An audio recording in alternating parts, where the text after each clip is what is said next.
अब हमने होम को क्रिएट कर लिया। अब नेक्स्ट स्टेप हम करते हैं, हम इसके साथ डाटाबेस की कनेक्टिविटी कर लेते हैं ताकि हम कैटेगरी को इम्प्लीमेंट करें।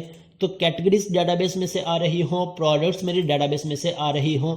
तो हमने यहाँ पे अब डाटाबेस को इम्प्लीमेंट करना स्टार्ट करना है। सो हमें पता है कि जब भी हम डाटाबेस के साथ वर्किंग करना स्टार्ट करेंगे तो हमारे स्टेप्स क्या होंगे, हमने इन स्टेप्स को वन बाय वन फॉलो कर लेना है। सबसे पहला स्टेप हमारा क्या था कि हमने कुछ एंट्री फ्रेमवर्क कोर के पैकेजेस को इंस्टॉल करना होता है। कौन कौन से पैकेजेस हैं, वो सारे पैकेजेस की फाइल ग्रुप में अपलोड है। अभी हम उन सभी पैकेजेस को इंस्टॉल कर लेते हैं।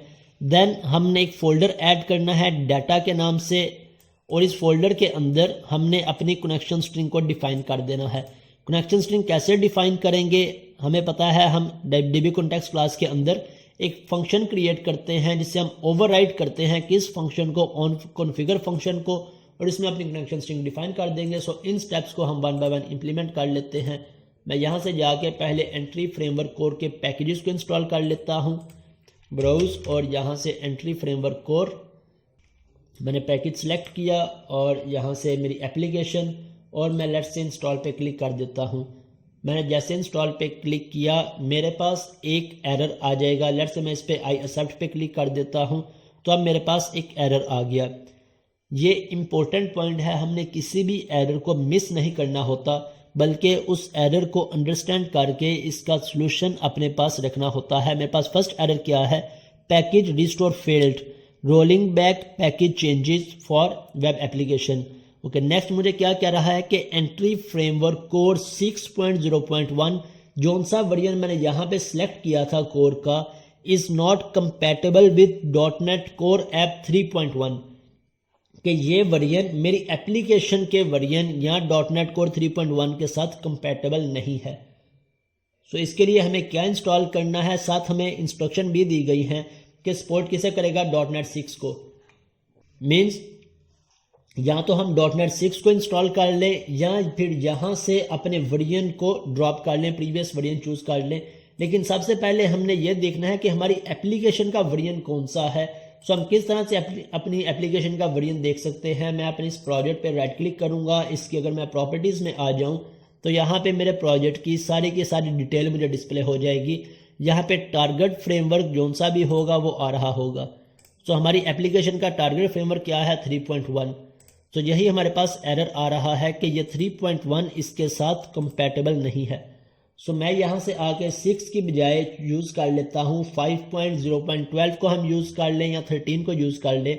मैं यूज़ कर लेता हूँ 12 को, और इसके बाद इंस्टॉल पे क्लिक कर देते हैं। लेट्स से देखते हैं कि क्या ये वर्जन .NET 3 के साथ कंपैटिबल है या नहीं। अब नीचे अगर तो कोई एरर होगा तो नीचे मेरे पास डिस्प्ले हो जाएगा, अदरवाइज हम यहाँ से आउटपुट विंडो को ओपन कर लें। हमारे पास ऑप्शन आ गया फिनिश्ड का, फिनिश की कमांड आ गई। इट मीन्स मेरा एंट्री फ्रेमवर्क कोर का पैकेज सक्सेसफुली इंस्टॉल हो गया है। अब इसके बाद नेक्स्ट पैकेज क्या था हमारा, यहाँ पे हमारे सारे पैकेज डिस्प्ले हैं। एक हमें डिज़ाइन चाहिए, एक टूल्स चाहिए, और इसके बाद SQL सर्वर। सो हम वन बाय वन इन्हें इंस्टॉल कर लेते हैं। और एक इम्पोर्टेंट पॉइंट यहाँ पे याद रखने वाला है कि जोन सा वर्जन हम किसी एक पैकेज का रखेंगे, बाकी सभी पैकेजेस के लिए भी सेम वर्जन को हम सिलेक्ट करेंगे। अदरवाइज इन फ्यूचर हमारी एप्लीकेशन में बहुत ज़्यादा कंपैटिबिलिटी की प्रॉब्लम्स या एरर्स आएंगे। तो मैं यहाँ से, हमने कौन सा वर्जन सिलेक्ट किया था, 5.0.12। तो मैं यहाँ से डिज़ाइन पे क्लिक करता हूँ और अगेन 5.0.12 और इंस्टॉल पे क्लिक कर देता हूँ। तो अब यहाँ से मेरे पास मेरा डिज़ाइन का पैकेज भी इंस्टॉल हो जाएगा। मुझे कैसे पता लगेगा, मैं यहाँ से आउटपुट में आ जाता हूँ और आउटपुट में मेरे पास फिनिश्ड आ गया। यहाँ एरर्स पे हम देख लें, हमारे पास कोई भी एरर नहीं आया। इसके बाद नेक्स्ट पैकेज क्या है, .tools का। सो मैं टूल्स को भी सिलेक्ट कर लेता हूँ, अगेन 5.0.12 और इंस्टॉल पे क्लिक किया। सो ये पैकेज भी मेरा इंस्टॉल हो जाएगा। सो ये हमारे पैकेजेस हैं। जब भी हमने डेटाबेस के साथ वर्किंग करनी हो हमें इन पैकेजेस को मस्ट इंस्टॉल करने की ज़रूरत होती है। अब यहाँ से अगेन मैं इस वर्जन को सिलेक्ट कर लेता हूँ और मेरे पास SQL सर्वर का पैकेज भी इंस्टॉल हो जाएगा। इसके बाद फिर नेक्स्ट स्टेप हमारा क्या होगा कि हमने DB कॉन्टेक्स्ट फाइल को क्रिएट करना है। DB कॉन्टेक्स्ट क्लास कहाँ पे, हम एक फोल्डर ऐड करेंगे डाटा के नाम से, जो स्टैंडर्ड कीवर्ड हम यूज़ करते हैं अपनी कनेक्शन स्ट्रिंग को प्लेस करने के लिए। सो इस फोल्डर के अंदर हम अपनी क्लास को क्रिएट कर लेंगे।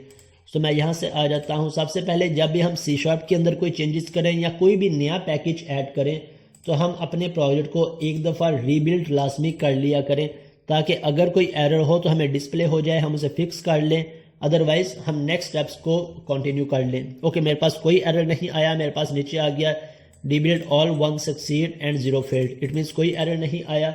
सो अब यहाँ से आके मैं एक फोल्डर को ऐड कर लेता हूँ, किस नेम से, डाटा का नेम से, ताकि इसके अंदर हम अपनी कनेक्शन स्ट्रिंग को डिफाइन कर सकें। फोल्डर डाटा, और डाटा के अंदर राइट क्लिक किया ऐड, और यहाँ से मैं ऐड कर लेता हूँ। हम कोई भी कनेक्शन स्ट्रिंग का नेम रख लें, लेकिन पोस्ट फिक्स हमने DB कॉन्टेक्स्ट लाजमी रखना है। सो आसानी के लिए हम यहाँ पे माई DB कॉन्टेक्स्ट का नेम रख लेते हैं। माई DB कॉन्टेक्स्ट ऐड पे क्लिक कर दिया, मेरे पास ये क्लास ऐड हो गई। अब यहाँ पे हमें पता है कि हम फर्स्ट स्टेप क्या करते थे, इसे इनहेरिट करवा लेते थे, किससे, DB कॉन्टेक्स्ट से। अब यहाँ पे मेरे पास एरर आ रहा है, इस एरर को हम कैसे फिक्स कर सकते हैं, मैं इस पर माउस ओवर करूँगा, मेरे पास ये ऑप्शन आ जाएगा। मैं जैसे इस डाउन आइकन पे क्लिक करूंगा तो यहाँ से हमने सिलेक्ट करना है किसे, यूजिंग स्टेटमेंट को। जहाँ पे भी यूजिंग आ रहा होगा हम उसे चूज कर लें। यहाँ फिर हम यहाँ पे क्लिक करके कीबोर्ड से कंट्रोल डॉट प्रेस करेंगे, तब भी हमारे पास ये इंटेलिजेंस ऑप्शंस आ जाएंगे। हमने जिस भी लाइन को सिलेक्ट करना हो उसे सिलेक्ट किया और एंटर पे क्लिक कर दिया तो ये रेफरेंस हमारे पास या ये पैकेज हमारे पास ऐड हो जाएगा। अब इस DB कॉन्टेक्स्ट के अंदर हम क्या स्टेप इंप्लीमेंट करते थे, हम यहाँ से इसके अंदर फंक्शन ओवरराइड करते थे। किस फंक्शन को, ऑन कॉन्फ़िगर को, इसके अंदर अपनी कनेक्शन स्ट्रिंग डिफाइन कर लेते थे। सो मैं लिखता हूँ ओवरराइड और ऑन कॉन्फ़िगर। जैसे मेरे पास ऑप्शन आएगा, मैं कीबोर्ड से टैब की प्रेस करूंगा तो ये सारे का सारा कोड मेरे पास ऑटोमेटिकली राइट हो जाएगा।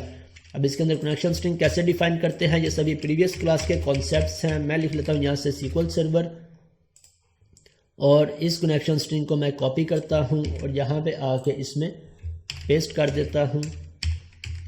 मेरे पास कनेक्शन स्ट्रिंग आ गई। अब यहाँ से आके हमने अपने SQL सर्वर का जोन सा भी नेम हो वो नेम चेंज कर लेना है। सो मैं यहाँ से इसका नेम कट करता हूँ और अपने SQL सर्वर का नेम कॉपी करके यहाँ पे पेस्ट कर देता हूँ। और यहाँ से डाटाबेस, हमारी डाटाबेस का क्या नेम है, लेट से मैं यहाँ पे रख लेता हूँ ASP2 या ASP3, लेट से ASP टेस्ट के नाम से मैं इसका नेम रख लेता हूँ। अब इस DB कॉन्टेक्स्ट के अंदर हम एक और पॉइंट इंप्लीमेंट करते थे। वो क्या पॉइंट था कि हम यहाँ पे DB सेट्स को क्रिएट करते थे। जितने भी हमारे C# मॉडल्स हों जिन्हें हम डेटाबेस में कन्वर्ट करना चाहते हों, हम हर एक के लिए DB सेट क्रिएट करते थे और फिर इसके बाद माइग्रेशन को ऐड करते थे। तो अभी हम वो नेक्स्ट स्टेप इंप्लीमेंट करने जा रहे हैं। सो नेक्स्ट स्टेप हमारा क्या है कि हम पहले अपने मॉडल को क्रिएट करेंगे और इसके बाद इसका DB सेट क्रिएट कर देंगे। कहाँ पे? DB कॉन्टेक्स्ट फाइल में। और इसके बाद इस पर अपनी माइग्रेशंस को इम्प्लीमेंट कर लेंगे।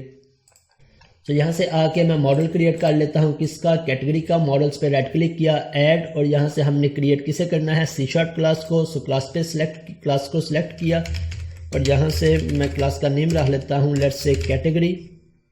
और इसके बाद ऐड पे क्लिक कर दिया, मेरे पास क्लास ऐड हो गई। क्लास के बाद मैं इस क्लास का लेट्स से फर्स्ट पे हमें कौन से एट्रीब्यूट चाहिए या क्लास की प्रॉपर्टी चाहिए? Category ID। नेक्स्ट हमें चाहिए कैटेगरी नेम। इसके बाद हमने यहाँ पे प्राइमरी की डिफाइन करनी है और इसके अलावा कोई भी डाटा एनोटेशन प्रॉपर्टी हम यहाँ पे लिखना चाहते हो, डाटा एनोटेशन प्रॉपर्टी भी लिख सकते हैं। डाटा एनोटेशन प्रॉपर्टी कौन कौन सी होती हैं, किस पर्पज़ के लिए यूज़ होती हैं, डिटेल में 1 बाय 1 ये कॉन्सेप्ट अब रिवाइज होने वाले हैं। ओके, मैं यहाँ पे आके इसे प्राइमरी की सेट कर लेता हूँ। किस तरह से? की कंट्रोल डॉट प्रेस किया, मेरे पास इंटेलिजेंस ऑप्शन आ गए और इसे ऐड कर दिया। इसके अलावा मैं यहाँ से टेबल नेम भी अपनी मर्जी का रखना चाहूँ तो मैं यहाँ से आके टेबल ऐड कर लूँगा, टेबल एनोटेशन प्रॉपर्टी, और टेबल को ऐड कर लिया। और इसके अंदर आके हम इसका जोन सा भी नेम रखना चाहते हो, अब जो नेम हम यहाँ पे देंगे इस नेम का टेबल मेरे पास डेटाबेस में ऐड होगा।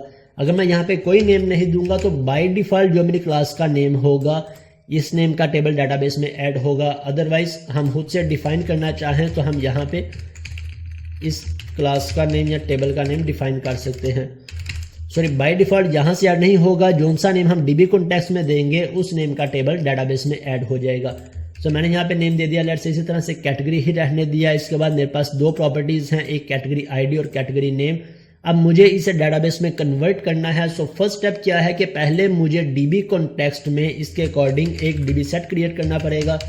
डीबी सेट, और डीबी सेट के अंदर आके कैटेगरी मेरे पास ऐड नहीं है, मैं इसका रेफरेंस ऐड कर लेता हूँ। अगेन कंट्रोल डॉट प्रेस किया और यहाँ से इसका रेफरेंस ऐड कर लिया और मेरे पास डीबी सेट में ऐड हो गया। डीबी सेट में ऐड करने के बाद इसके बाद हमने इस पर माइग्रेशन ऐड कर देनी है। सो माइग्रेशन क्या करेगी कि हमारे इस क्लास को डेटाबेस के टेबल में कन्वर्ट कर देगी।